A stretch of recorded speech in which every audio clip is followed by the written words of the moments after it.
In every area of our lives, microfungi are working unseen.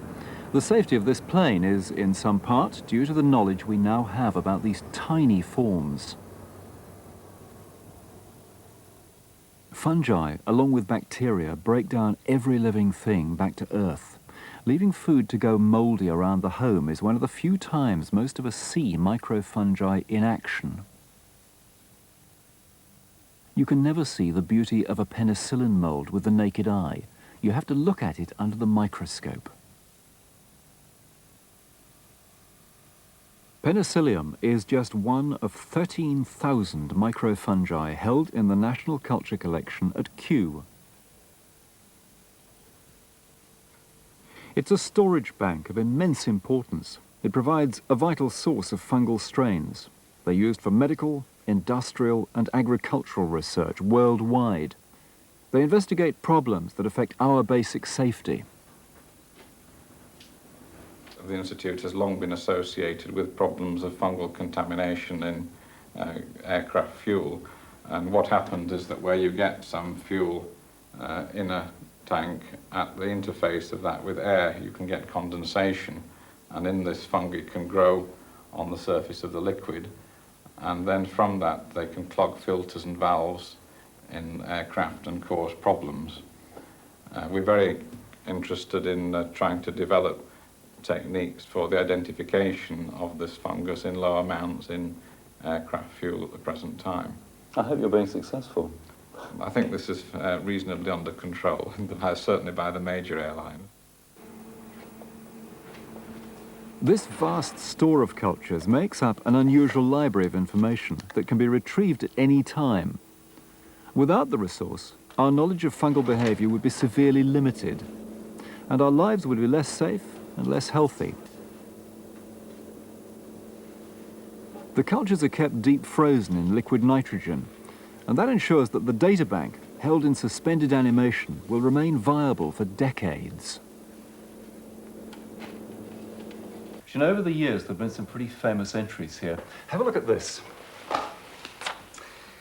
You look at this entry here. This is 19th of May, 1947. Penicillium notatum, descendant of Fleming's original isolate. You imagine penicillin as having been around for a long time, but in fact, it was only isolated in 1929. It's a silly story in a way. Fleming was a bacteriologist, and he was growing bacteria not particularly well, and he allowed them to get contaminated with a fungus. And he isolated the fungus, and it turned out to be this. This is actually the dried remains of what he sent in to the culture collection. And of course, it's been subcultured over the years, and there it is, as it is today, alive and kicking. And that's what we owe penicillin to.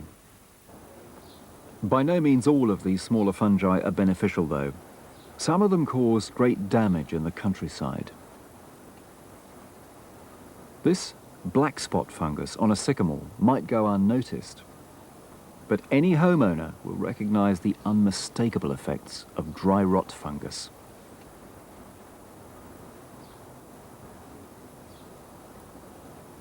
Well, this is a book which has been attacked by fungus growth, and in libraries and museums there is great concern for artifacts if they're not stored properly because of damage. And only last year we were involved in work on Charles I's death mask, for example, that had some biodeterioration problems due to fungi. Lichen, an alga and a fungus living together, will only survive in clean air, so lichens are a vital pollution indicator. Surprisingly, many rare species are now returning to our inner cities. This particular one, for example, Evernia prunastri, was formerly, well, in 1980 it was only known out in the extreme suburbs of London, but small plants of this can now be found in Green Park and Hyde Park, right in the centre, which have come in mainly within the last 2 to 3 years. And after years of research, the first genuine microfungal food, corn, has hit the market. Cultured from a microscopic fungus, corn seems the dream food of a health-conscious society. It's low in fat, high in fibre, and totally vegetable in origin. Nature can't satisfy the year-round demand for mushrooms with wild varieties alone. The green consumer has doubled consumption over the last 5 years to over 110,000 tonnes.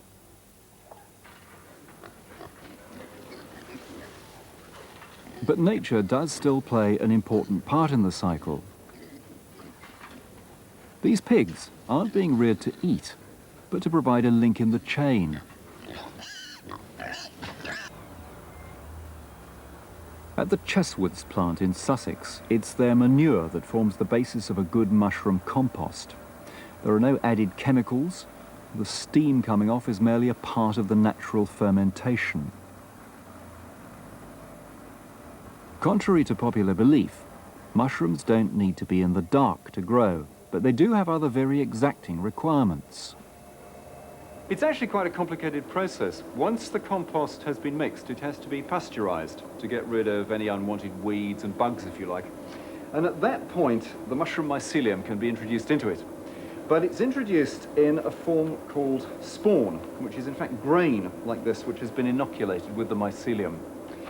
Now that compost is then put into trays like this in an atmosphere of high carbon dioxide and high humidity and a temperature around the middle 70s. And that allows the mycelium to run right the way through the compost. It takes about a couple of weeks to do that. And then, for some reason that nobody really knows the answer to, it's not only ventilated, you get normal atmosphere brought in, but also it has to be cased with a mixture of compost of peat and chalk. That, for some reason, encourages the fruiting bodies to come up through and start developing. These mushrooms will double in size in 24 hours. The French have a saying, pousse comme un champignon, push like a mushroom. Make room for the mushrooms. Make room for the mushrooms. Mushrooms add magic to any meal. You can pep up a pizza, cheer up chicken, slice up a salad, make a sauce special.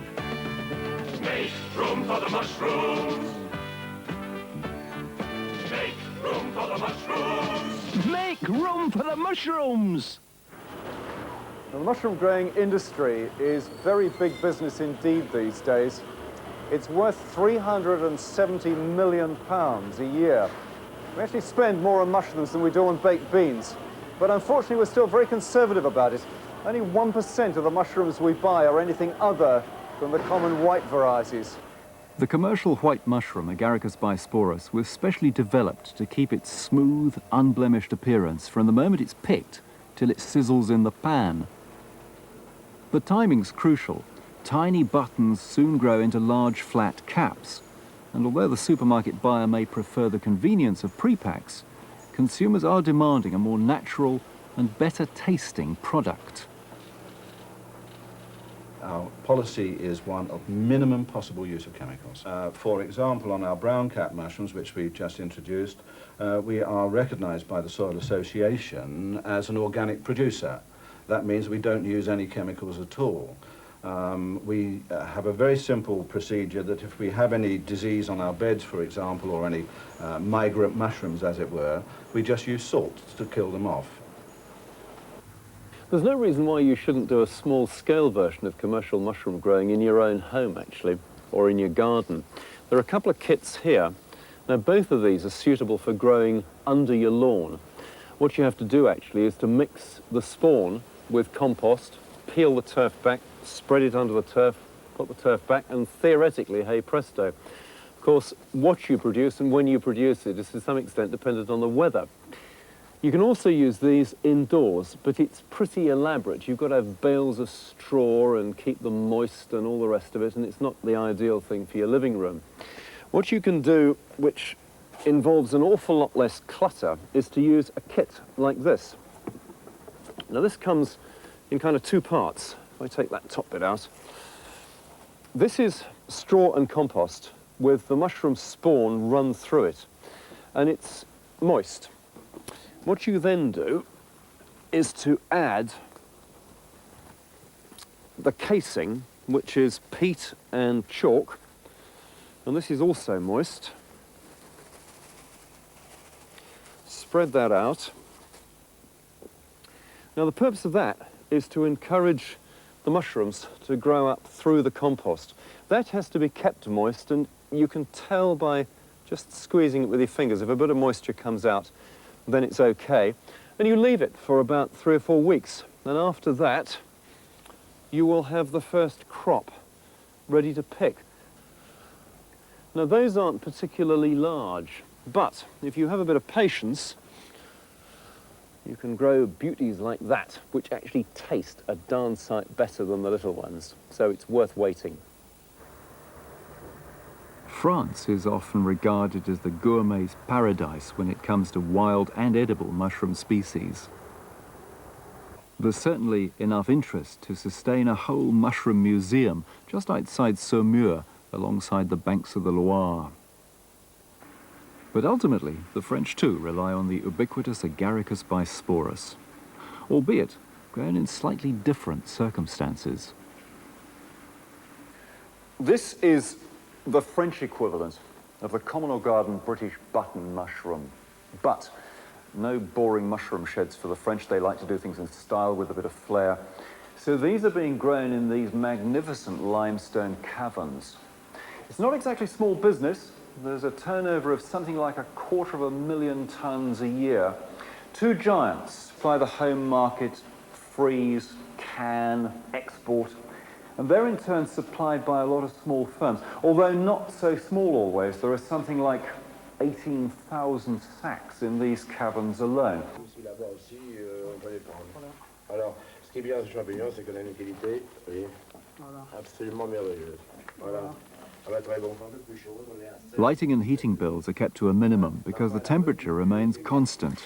These are called champignons de Paris, but we are in fact a long way from Paris at the moment, and thereby hangs a tale. It was the Sun King, Louis XIV, who first ordered mushrooms to be cultivated for the royal table. But it wasn't until around 1810 that serious cultivation of the button mushroom got underway. This was in the disused caves 160 feet down beneath the city of Paris. Under what's now the 14th arrondissement, at the Place d'Italie, Malakoff, and Montrouge just south, thousands of kilos of mushrooms were grown. But when work started on the underground railway system, the Metro, in 1898, the growers were forced to move out and look around for a new location. The Loire Valley around Saumur seemed ideal. The soft stone had been quarried here since the Middle Ages.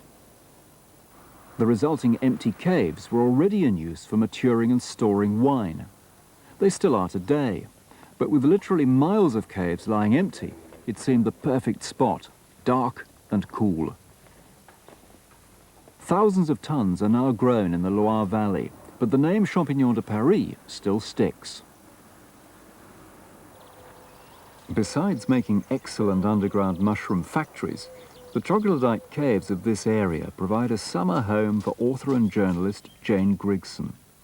Although she's a fan of wild mushrooms, she's learned how to make the most of the local produce. For instance, a beautiful white close mushroom like this is wonderful eaten raw in a salad. You just clean it up. In France, they always sell them with a sort of earthy base. In England, they're cut off. It's a different way of picking them.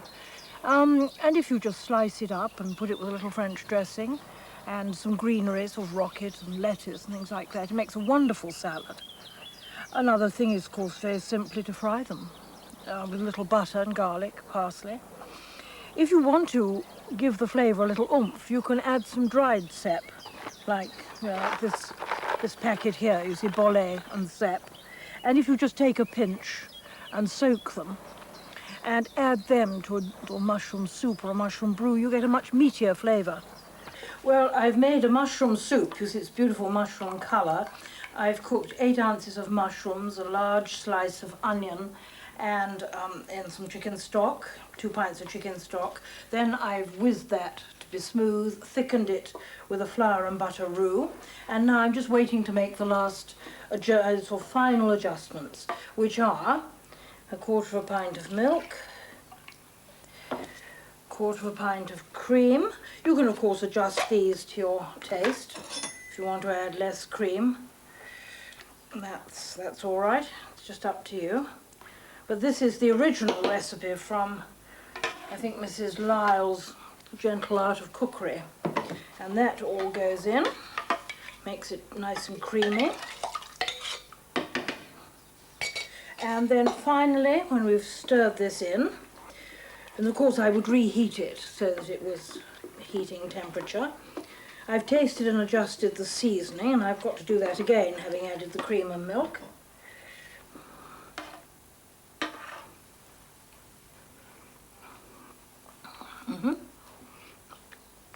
Lovely, doesn't need more salt. Now the last thing I do, this is the strange addition. This is Sauterne, which is, of course, a sweet wine, which you mightn't think of putting in a mushroom soup. But it is absolutely wonderful, because mushrooms, like every other vegetable, have their own sweetness. And this wine just brings it out beautifully. And there we are. And that you will put in, having heated it up. Don't boil off the alcohol. And serve it with a little parsley if you like, crouton if you like. But it's really very beautiful and doesn't need anything with it. Over in eastern France, high in the Jura Mountains, the summer is all too short, so the tradition of preserving is important. In the tiny village of Le Crête-à-Chalon, the Pernot family now have 3 generations of mushroom collectors, the spring morels being everybody's favourite. These are threaded onto rosaries, as Madame Pernot calls them, and left to dry. Stored in an airtight jar, they keep for months. Ouais, il n'y a pas une année pareille. Par exemple, cette année, c'est une bonne année. Mais alors, par exemple, l'année dernière, on n'avait pas tellement. Hein. Alors, on ne peut pas dire. Ça va de 300 grammes sèches, enfin, parce qu'on les pèse quand elles sont sèches. Alors, 300 grammes, ou 250 ou 300 grammes, et puis alors une vraiment bonne année, enfin, je ne sais pas cette année, mais peut-être 500 grammes sèches. It takes 10 pounds of fresh mushrooms to make 1 pound of dried.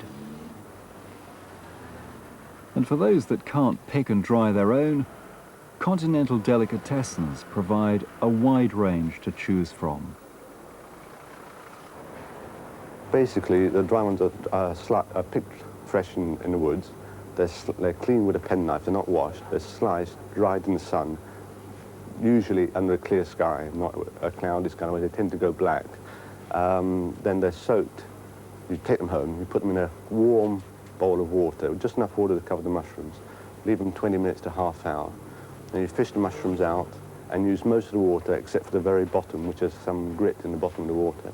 And you can make a nice stufatino, which is an alpine dish. You serve it with cornmeal polenta, and it's a very rich, warming dish in winter. Or you can make a sort of mushroom sauce, like a bolognese, but instead of using meat, use the mushroom, which is popular with vegetarians, or soup, or in minestrone. Basically, there's any way you would use meat, you can use mushrooms as a substitute. Thank you.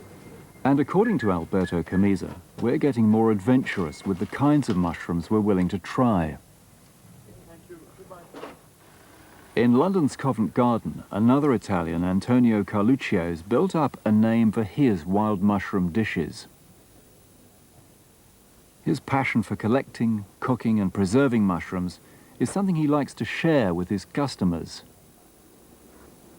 We have here a little selection dried.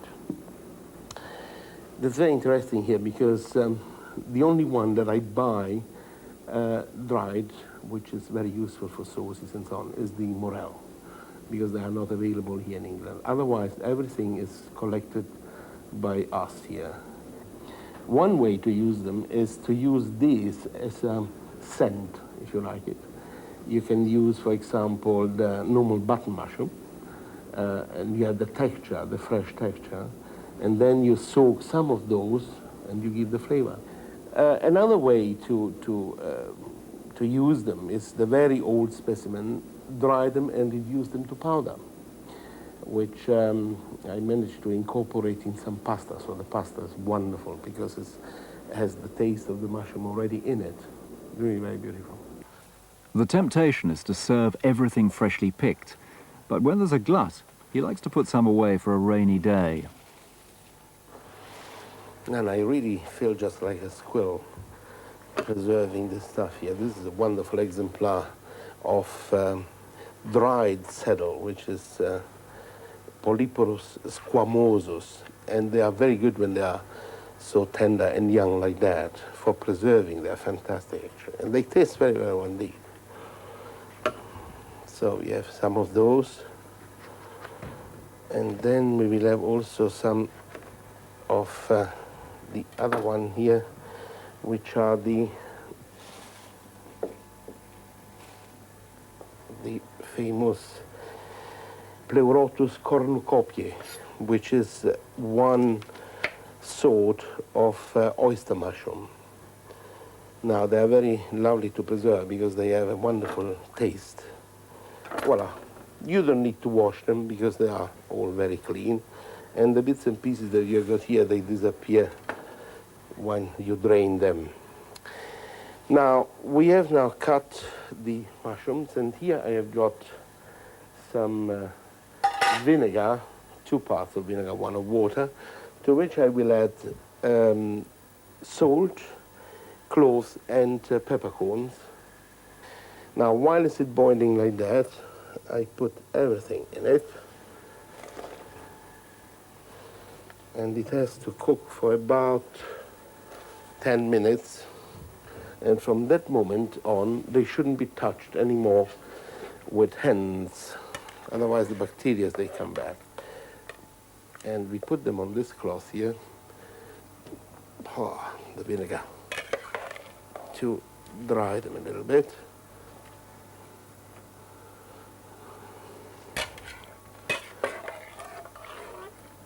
Oh, they're wonderful. You can see the tenderness. So now the next operation is, after they are cooled, we take a clean jar and some olive oil, and we start to bottle them. Always without to touch it, we put first of all a little bit of olive oil there, so that the olive oil now has 2 functions. First of all, preserving function, in fact, doesn't preserve, saves the mushroom to be in contact with the air, otherwise could also go moldy. And the second, using the olive oil, is it gives a lovely flavor. So I usually do it like that, bit at a time, and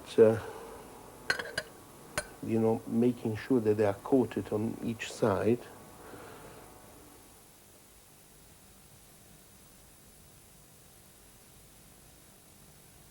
And the finished results are displayed on the walls of the restaurant. Not purely for show, they're used to add flavour to just about anything, including chanterelles preserved in Strega for dessert. Mushrooms, it became my way of life in a certain sense. It's something lovely to find, first of all. So you go into the woods and you don't look just simply at flowers or plants or whatever, but you look for those delicacy, which they are delicacy. And when you are contaminated by this illness, then it never loses. It's incredible. You look more and more for mushrooms, and no walk is the same anymore.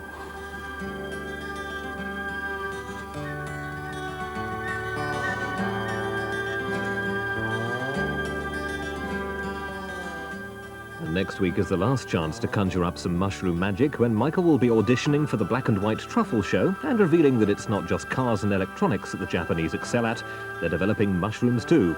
All next Friday at 9:30.